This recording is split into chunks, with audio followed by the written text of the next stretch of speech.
kay Sharon. Yung kapikean po ni Sharon. Makinig po tayo. Ito po, naganap po to mga around 2018. Mayor pa lang po si BP Sara nito, no? Halos best friend kung ituring ni Sharon si Mayor, then Mayor BP Sara Duterte. Pakinggan po natin si Sharon sa kanyang papuri kay BP Sara nung siya po ay mayor pa lamang. The one and only Inday Sara. I just congratulated her. Because napakaganda ng Davao. From the moment I arrived, kumalitis na ito noon sa ganda niya. Bakit alam mo gumanda? We've been friends for a long time. I met her in the 80s, 90s, and we have not lost touch. So this was long before your father decided to run. But I've always admired her because she's really been a good mayor. I call her Inday Mayor and she calls me. It's so cute, so sweet. Ate siya. Thank you very much for supporting Davao City, and thank you for making everyone happy. Ayan po, kung makikita nyo po yung video na pinanggalingan niyang boses na yan, talagang yakap-yakap po ni Ate Shawi to si BP Inday, no? Grabe po yung sweetness nila sa isa't isa. At tumigil na po ang mundo ko. Teka lang po. Mag-adjust lang po tayo. Tumigil na naman tayo. Ang likot mo ba dong? Isandali lang po Dahil tumigil ang ating mundo. Ayusin lang po natin ang video natin. Wala, ayaw na talaga. Why?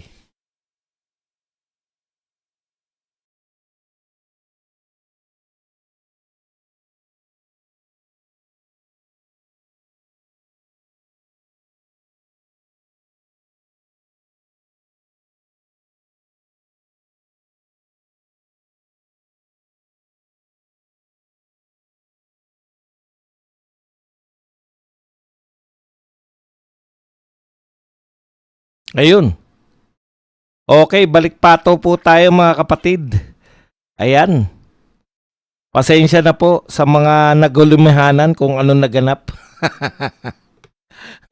Tuloy-tuloy pa po siya. Sa computer ko lang pala. Nagpalit pa ako ng camera. Tuloy-tuloy naman pala. Pasensya na po. Pasensya na po kayo. Okay, narinig po natin si Sharon, no? Yun po, pag nakita nyo po yung video, with matching yakap-yakap pa kay BP Sara, no? Ang hirap po talaga ng mga ganito. Si Sharon kasi lumaki po sa politika yan, kaya alam na alam po natin, yung tatay niya ay talagang literal na long time mayor ng Pasay City. Talagang matindi po talaga. Peking-peke, no? Kamakailan lang ilang taon lang ang nakalipas. Kung pakikinggan mo si Sharon, we didn't lost contact, na parang best friend sila ni then Mayor Sara Duterte, no? Pero ngayon kung banatan na parang wrong choice, no? Sabi, mali daw po ng pinili si BBM kay BP Sara. Tama naman 'yun. No, pwede rin naman kasi si Judas, kung si Judas nga napakatagal alagad. At saka si Judas po, treasurer pa ni Ingat yaman pa yan ni Jesucristo. Wala tayong magagawa, ganyan talaga eh. Kaya lang kung pakikinggan mo at that time, tapos yung yakapan nila, parang sincere na sincere, no? Kung kaibigan po, alam niyo po yung mga kaibigan, magkaiban man kayo ng politika, magkaibigan pa rin kayo eh. Pero dito po sa pangyayarin to, talagang saksakan sa likod ang ginagawa ni Ate Shawi. Pero okay na rin yan. At least, hindi niya na magagamit yung mga Duterte, no? Magpakailanman, magpasawalang hanggan. Kaya wag po tayong paulit-ulit binulgar na po, ipinamukha po sa atin na mag-asawa na yan na sila po ay mga peking tao. Alam nyo si Kiko at saka yung buong Liberal Party, buong Dilawan at Kakamping, grabe po kung mag-project yan na sila po ay mga anti-corruption at pro-people. Pero eto po, no?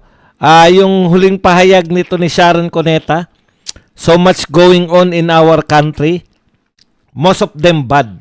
Buti alam mo.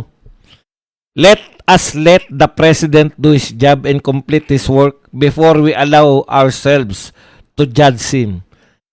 Alam mo, Sharon, wala pong pumipigil sa pagtatrabaho ng Pangulo. Hindi ko alam kung ano yung gusto mong palabasin na may pumipigil ba.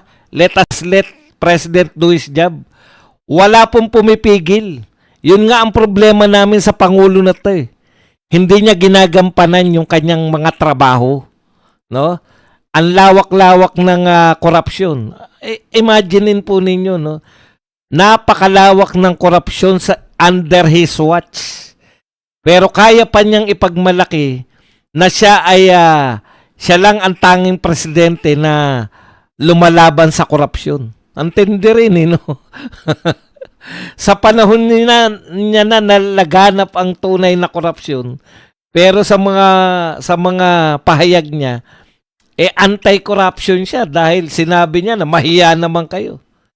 Hindi po sapat na mahiya lang kayo, Mr. President. Kinakailangan nyo ring magpakulong ng mga nakakahiyang congressman, nakakahiyang senador, nakakahiyang mga tao sa gobyerno. Yan po ang tungkulin ninyo. Ipakulong nyo yung mga sinasabi nyo nakakahiya.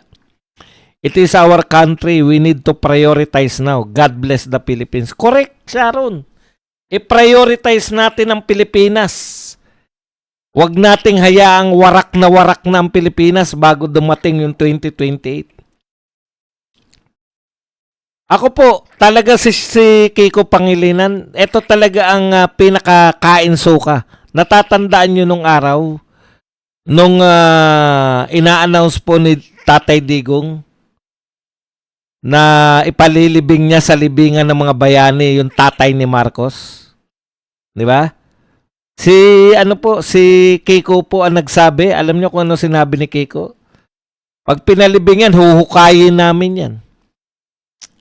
Huhukayin daw sa libingan ng mga bayani. Ganyan po 'yan yung treatment niyan, pagiging anti-Marcos. Ngayon po, sip-sip na sip-sip eh. 'Di ba? Ibang uri po talaga yung mga tao. Makikita nyo po, hindi po sa sinasabi, kundi sa ginagawa. Ang mga tao po, hindi po yan pakinggan nyo yung sinasabi nila. Hindi po. Tignan nyo kung ano yung ginagawa nila. Yan sila. Pro-Pilipinas si Kiko Pangilinan dahil nakikipagbagbagan dito sa Chinese Embassy. Utot nyo. Okay po.